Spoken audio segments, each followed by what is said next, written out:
What's up? I'm AJ and welcome to Zandvoort. If you haven't had the chance to watch the first part of this video, I had the unique opportunity to interview Cliff, founder of Pennock's Fiero Forum, in his home turf of Zandvoort, Netherlands. I'll put the link to that video at the top of the screen. Before we headed out, Cliff also showed us some of his stomping grounds and we got to check out one of his other passions, music. Cliff, a man of many talents, also performs at one of his local premier beach clubs in Zandvoort. Imagine what this place must be like on a Saturday night, right there on the beach. After saying goodbye to Cliff and his Fiero, we hopped in our Nissan Qashqai rental car and headed off to the petrol station to fill up before our next stop. One of the coolest things you'll see here is all of the old architecture. At any given time, you're likely to see a traditional windmill far off in the distance. With our car filled up, we headed off to our next stop, Madurodam. Madurodam is a fantastic tourist attraction and shows many of the Netherlands' important sites, but miniaturized to a scale that makes us look like giants. You can stomp around KLM airplanes at the Schiphol airport or pose with the Basilica of St. Nicholas. You might even see monstrous canal monsters. Oh my gosh, we're being attacked. There's a giant duck. Ah. Before we left, we of course had to stop for some Dutch coffee and stroopwafels. We immediately set off to visit the Kasteel of Cannenburch.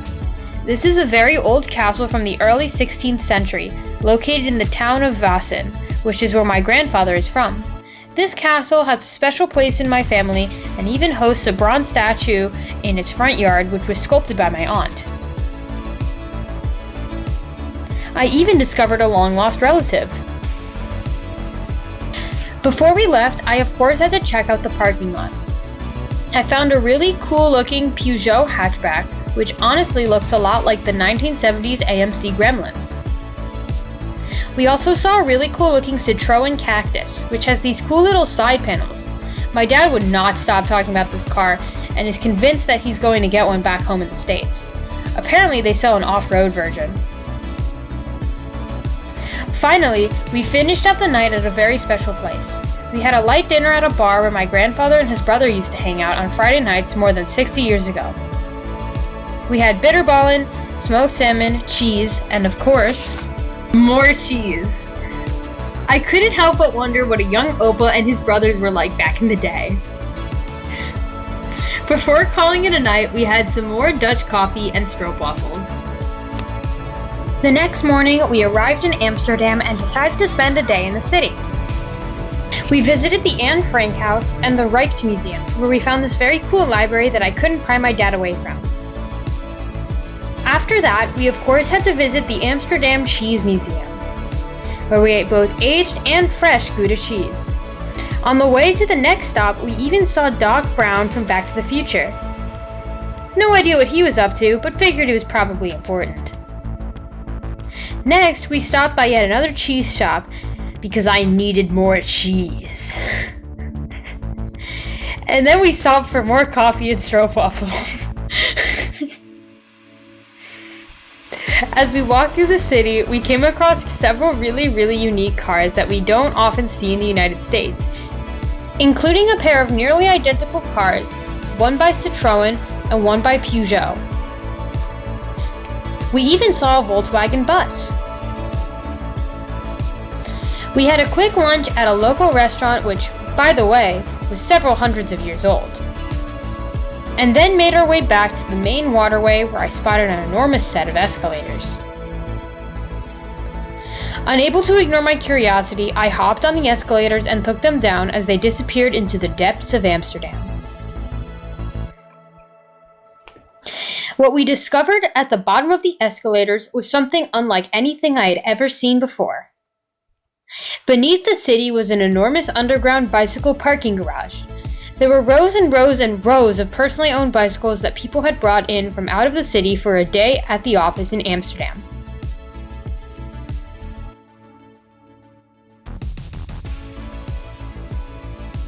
The facility also included rental bikes.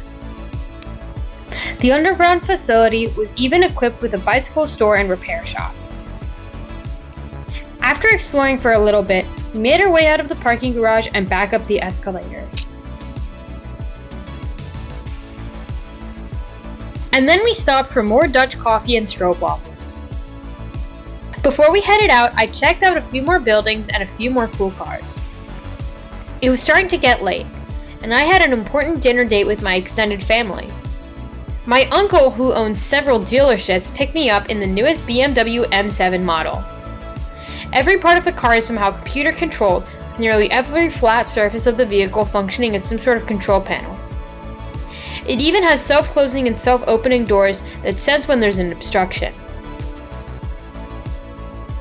Thankfully, the BMW M7 has a twin-turbo 6-liter V12, so we were able to get to the restaurant in time to meet up with the rest of the family.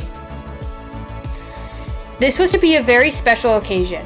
It's the first time the entire extended family had been together in years, with all the aunts and uncles.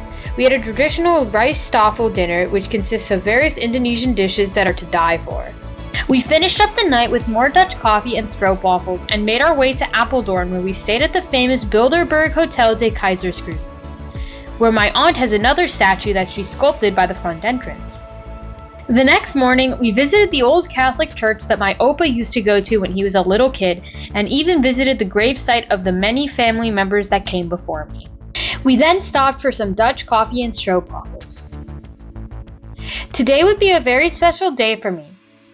I'd have the opportunity to meet my nearly dozen cousins in a large family reunion. But first, my aunt Ineke took me on a tour of the old family business. How many Fieros do you think you can park in here? It's a locally famous business that used to do the dry cleaning for a large portion of the Netherlands. It was a massive business that my great-grandfather built many years ago, but was sold off to an international company at some point in the early 90s as the family retired. The structure, now empty, still remains, but was once filled floor to ceiling with massive machinery and staffed by the hundreds of employees. It's exciting to think that at one point there were several dozen trucks with my last name driving all around the Netherlands. They even did the dry cleaning for the royal family.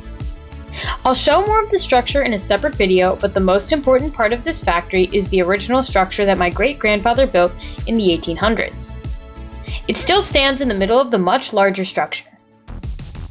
Unfortunately, there are plans for redevelopment of the entire site, but because the original structure is considered a heritage building, they are looking to keep it and incorporate it into the new neighborhood. Right next door is my opa's childhood home, so I took the opportunity to check that out too. After a quick look around, we made our way to my uncle's house where the rest of the family was waiting. It was so wonderful to be able to meet all my Dutch cousins. I can't wait to see them again when they come visit us in Florida. While I was there, I got to see the pond that my dad used to catch frogs in and visit the family's horses out back. We finished up the day at the house of one of my dad's cousins and had a traditional Dutch barbecue with a nice salad and bratwurst. And of course, more Dutch coffee and stroopwafels. The next day, Opa made a beeline for the rare personalized visit of the Daams Molen windmill in Vaassen. This was an incredible opportunity for me to get to see some traditional Dutch engineering, particularly in the town where my grandfather grew up.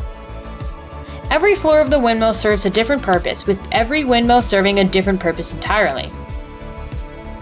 Each floor that we ascended shows a different part of the windmill working, interconnectedly to the rest of the mechanicals. It was fascinating to see how everything came together. Eventually, we climbed, or were lifted, to the top and got to see the view from the observation deck. Don't look straight down. If you look straight down, that's the problem. This particular windmill ground wheat. This was an enormous opportunity for me, and one I will never forget. We then stopped for coffee and stroopwafels. Opa then had us head off to Volendam, a famous Dutch seaport where we got to do all kinds of fun things. We saw a colonial-era Dutch tall ship, and of course, another cheese shop that also sold stroopwafels. And then we stopped off for some Dutch pannenkoeken, where I got to have some of the famous Dutch poffertjes. Of course, My mom and I also dressed up in some traditional Dutch outfits, ready for a day of preparing fish and making stroopwafels. Although our trip was coming to an end, we still had one more day in the Netherlands. We traveled to the sea town of Edam, where my mom got attacked by butterflies. We walked around town where I picked up a new pair of wooden shoes, had some frites and mayonnaise, and spent the rest of the day cruising around in a little electric boat. Thank you so much for taking this journey with me. It was a huge opportunity for me to learn a little bit more about where I came from, and I'd especially like to thank my Oppa for personally giving me a tour and showing me around. I love you, Oppa. And now, I've got to get back to working on my Fiero. But first, some more Dutch coffee and stroopwafels.